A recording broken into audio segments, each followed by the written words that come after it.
Luto tayo ng ginataang tulingan. Yan ang aking ilalagay na rekado. Luya, bawang, sibuyas, kamatis at siling pula. Ito po yung aking tulingan. Sinisimula ko na pong lutuin. Mamaya po pakikita ko po sa inyo kung ano pong rekado pong ilalagay ko.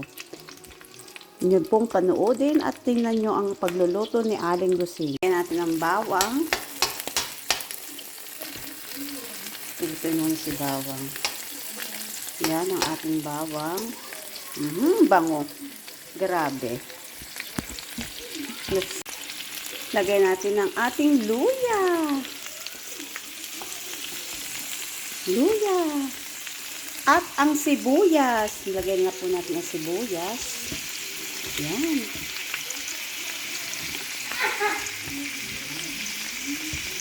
Gisa lang natin siya ng saglit.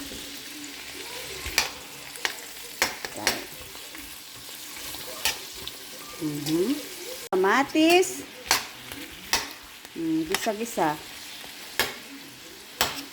Ito po ay luto sa gata. Kung sino po ang may napakasarap po ng tulingang Batangas. Lagyan po natin siya ng gata ng yog. Nasa lata. Yan po, nabibili po. Yan po, napakabilis. Cocos milk. Lagyan po natin yan. Gatang tulingan, nalagyan natin ng spinach. Yan po. Alam, sasarap to. Uy, sarap. May spinach na. May isda pa. Ay, grabe. Ang sarap ng luto ni Aling Lucing. Sa po ng luto ko, ginataang tulinga with spinach. Yan na. Maya, aking niluto isda na ginataan na merong spinach. Ganito rin po ba kayo magluto ng inyong tulinga na ginataan? Yan.